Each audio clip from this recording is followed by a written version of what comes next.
Hello, ladies and gentlemen, and happy Saturday. Hope you all had an amazing work week. I did want to give you an update as far as the tropics go because we are heading into the most active time period of the hurricane season, and we are now looking at potentially our first landfalling tropical system in the continental U.S. Actually, I should say our second one, considering we had Tropical Storm Harold make landfall in Texas earlier this week. But this could be the first landfalling hurricane of the season, which is definitely a possibility considering how warm the waters are. Aside from that system, we do have three other systems to keep an eye on. This system just made its way out off the western coast of Africa. As you can tell, there's really not even anything on satellite imagery, and that's why the National Hurricane Center has only given this area about a 20% chance of becoming a named storm over the next 5 days. No threat to anybody. We have Invest 92L, about a 40% chance of becoming a named storm. It is heading out into the open waters of the Atlantic Ocean. No threat to us at all. Franklin is now a Category 1 hurricane as of the latest 11 o'clock advisory from the National Hurricane Center. And if we take a look at the latest forecast cone from the National Hurricane Center, this thing will come very, very close to the western edge of Bermuda. Once again, here's a look at that advisory. 75-mile-per-hour winds as it moves to the north-northwest, that is, at about 7 miles per hour. Pressure is down to 989 millibars, and always remember, as that pressure decreases, we are seeing an increase in strength. And if we take a look at the latest forecast cone from the National Hurricane Center, once again, coming very, very close to the western edge of Bermuda, and considering how warm the waters are in the North Atlantic Ocean, they are forecasting the system to become the first major hurricane of the season, or a Category 3 hurricane. Now, as far as coastal impacts go from this system, I'm not really expecting too many impacts from the system, considering it won't be coming that close to our coastline, but I definitely would not be surprised if we have stronger rip currents, we have rougher seas, so definitely not great boating weather, to say the least. If you do go to the beach, just please be sure that you are watching out for rip currents and probably not going any deeper than your ankles. Still, okay to go to the beach, but just please be careful if you are going into the beach. Let's take a look at our next graphic here. This is going to be the main system to watch out for as we head over the next 2 to 3 days. A 90% chance of becoming a depression, storm, or potentially even a hurricane over the next 5 to 7 days. We still have some counterclockwise spin here in the southern Gulf of Mexico or the Bay of Campeche, but our biggest area of convection is now just to the southwest of Cuba and now to the east of the Yucatan Peninsula, and this is heading right into the eastern Gulf of Mexico off the western coast of Florida, where conditions for tropical development are very, very favorable. The water temperatures are very warm for this time of year.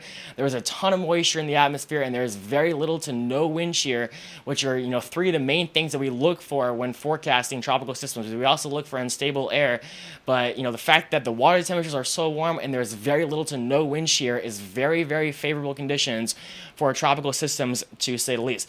Here's a look at the spaghetti plots with the spaghetti models. Pretty much all the different models we look at that is giving us our own opinion of what they think that this system will be doing.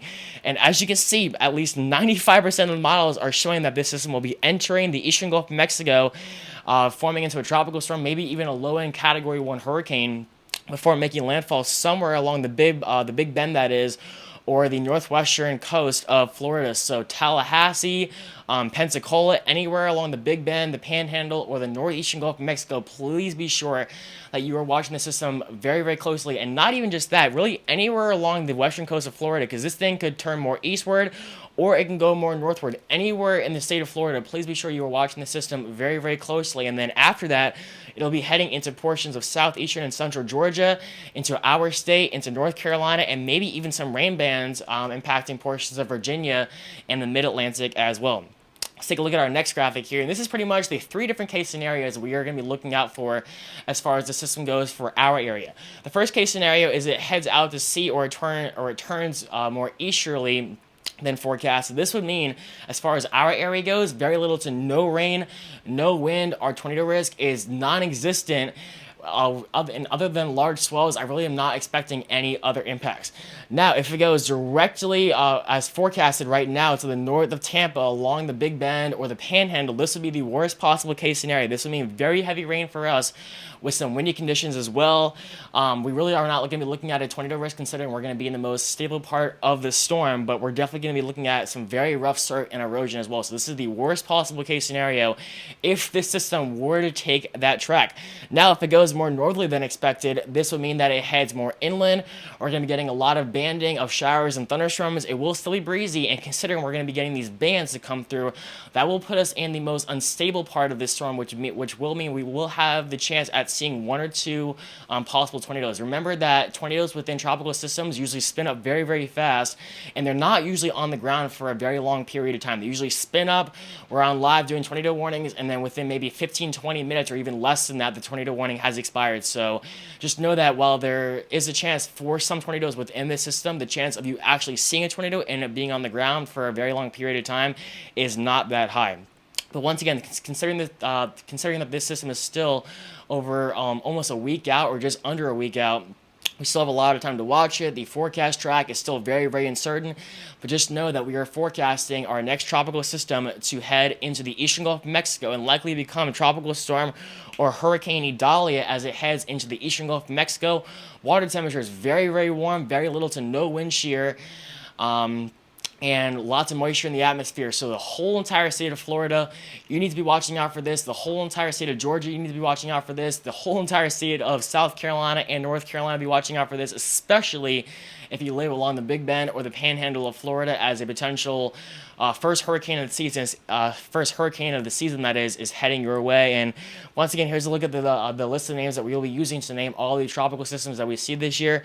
Our next name on the list is Idalia, followed by Jose, Katia, Lee, Margaret, Nigel, Ophelia, Felipe, Rena, Sean, Tammy, Vince, and Whitney. So this is going to conclude this video. Please be sure if you have any questions or concerns about this system or anything else in the tropics that you message me on Facebook, or you can email me at 621ldk@gmail.com, whatever is easiest for you. I'll be with you every single step of the way this hurricane season. Obviously not posting as many videos as I have over the summer, considering I am in college and I do have some homework to do. Thankfully, I have finished all my homework as of right now, and that is why I'm doing this video. But I'm trying to keep all of you as updated as possible. A huge thanks to Honest Roofers for sponsoring today's video. Please be sure to visit their website at honestroofers.com. They are a great company and will handle all of your roofing needs. So that's going to conclude this video. Thank you all so much for watching. Have a great rest of your weekend, and please stay safe.